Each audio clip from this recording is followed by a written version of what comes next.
Hey, what's going on, class? I'm your teacher, Big Haas, and today we're going to be going over my favorite game in the world, League of Legends.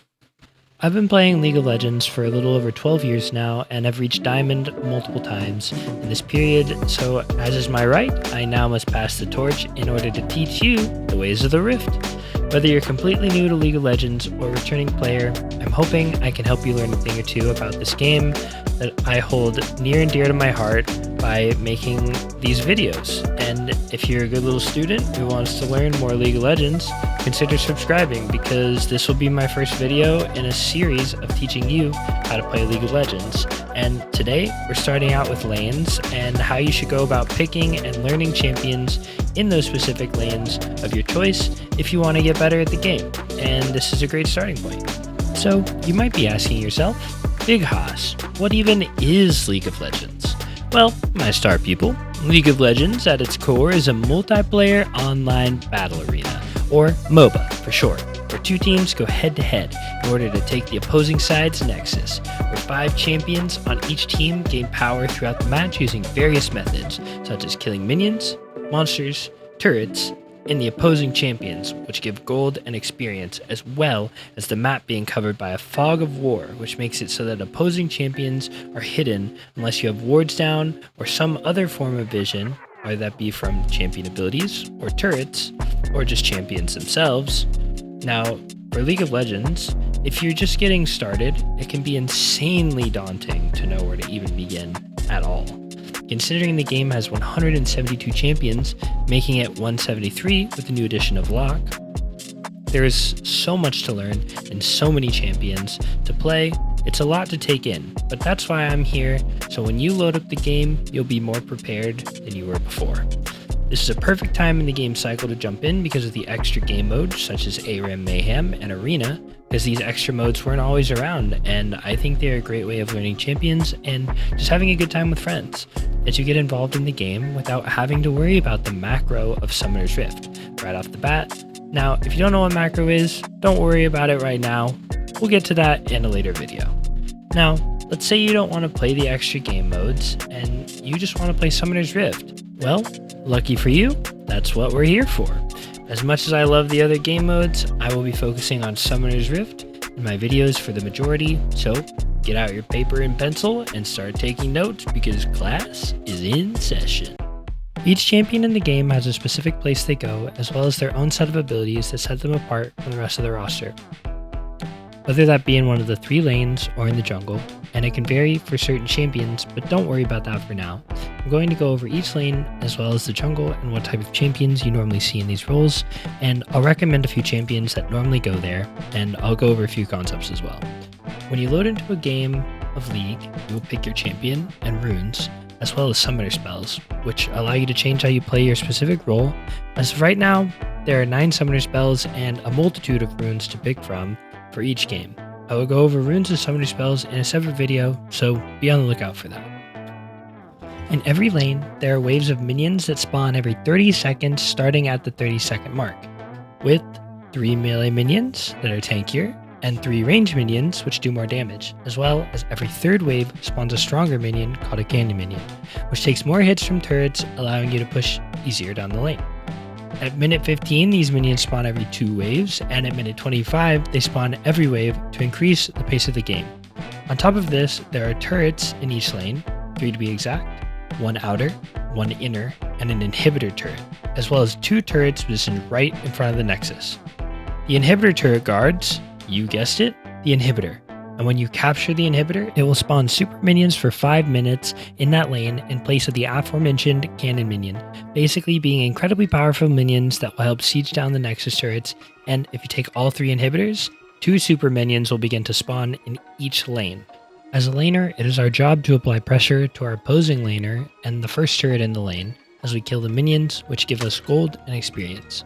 As I mentioned prior, and as a jungler, it is your job to kill monsters for gold and experience so that you can gank your laners to give them leads in order to win the game. With these basic concepts out of the way, don't be afraid to play bot games.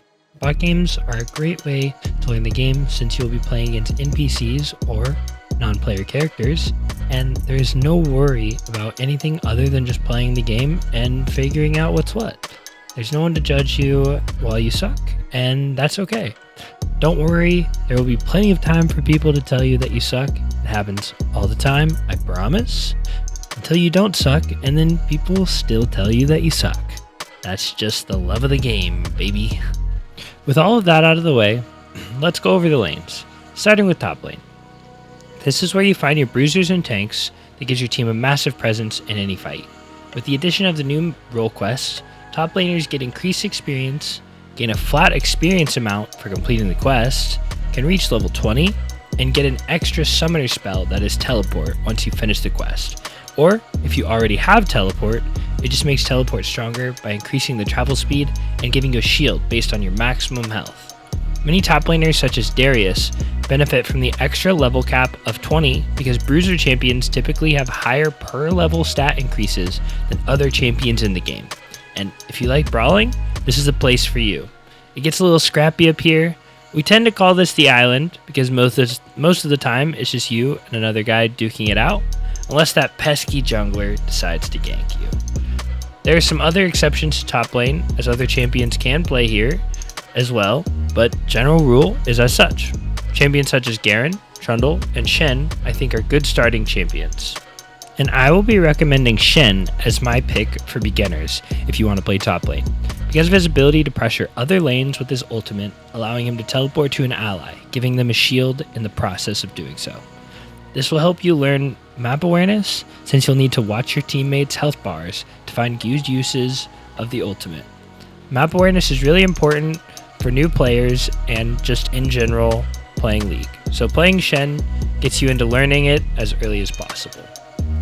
Second, we have the jungle, arguably the most impactful role in the game. This is where we find the backbone of every team. They also take the summoner spell Smite every game, which does a large chunk of true damage to monsters or minions. True damage ignores resistances, whether that be armor or magic resist, and does the exact number displayed on the tooltip. Located between lanes are monster camps that the junglers farm for golden experience in order to get levels and apply pressure on the map through ganks. All junglers will take 1 of 3 jungle pets at the start of the game, which enhance the smite that I was talking about just a moment ago. And to make things easier, I will be labeling each one as red, blue, and green. They each have their own names, but it doesn't matter for what I'm explaining.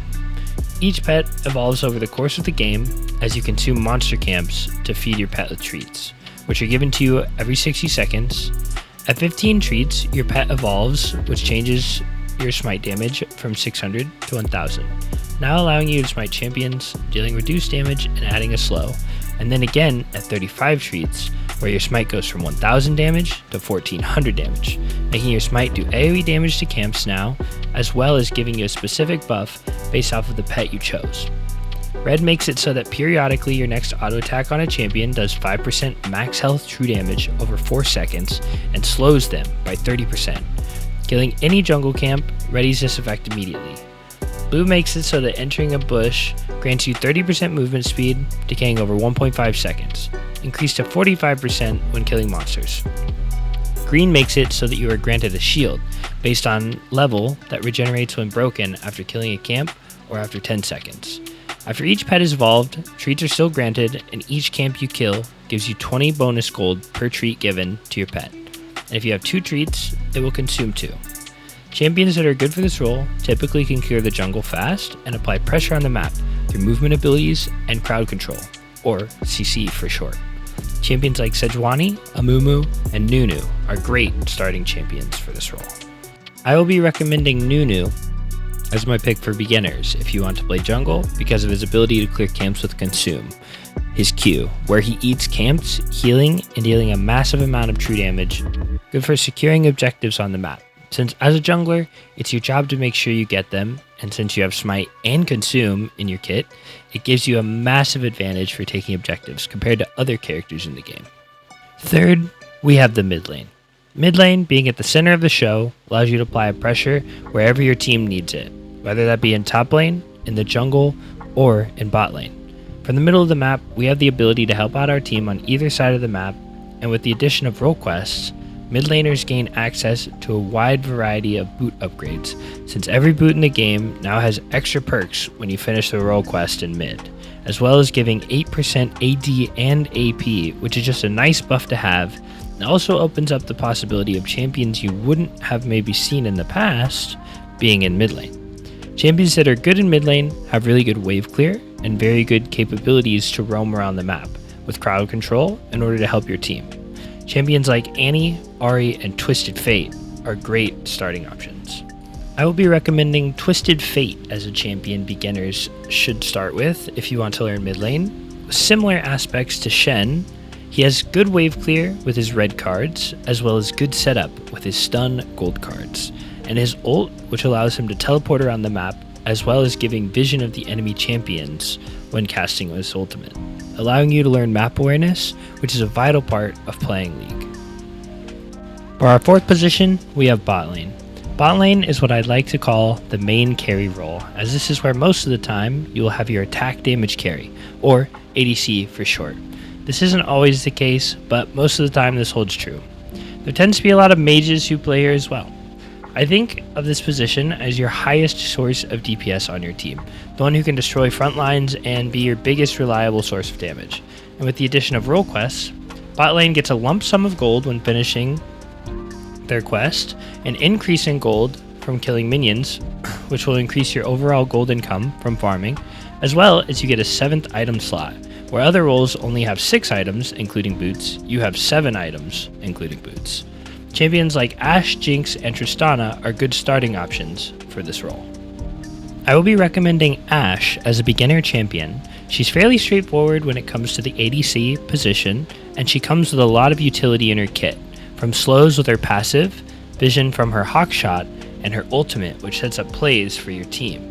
She's all around just a solid pick for any beginner picking up League of Legends. For our fifth and final position, we have the support role. Supports always start the game with an item called World Atlas, which you level up by using the item's stacks to damage enemies for gold or secure minion kills for your ADC. When it comes to playing support, there are 2 separate categories for how we typically play this role, and I'll give a few champs for each. So, for starters, we have Enchanters. And we look at Lulu, Soraka, and Sona for beginner-friendly champs in this position. In our second category, we have engage or disengage supports. We have Braum, Nautilus, and Leona. Our goal as a support is to provide the majority of vision for our team via wards and control wards. Wards allow pockets of vision in the fog of war, which surrounds the map in darkness, allowing you to see enemies. Control wards block out vision as well as allow you to spot enemy wards for taking out. It's our job as the support to set up plays and peel for our team. With the addition of role quests, supports get cheaper control wards and a slot specifically for control wards, as well as your pick of 5 different support items, which I will go over now. First up, we have Bloodsong. Best for AD supports who auto-attack, grants bonus attack damage on the next attack after using an ability. Celestial Opposition provides a damage reduction buff ideal for tank supports who engage frequently.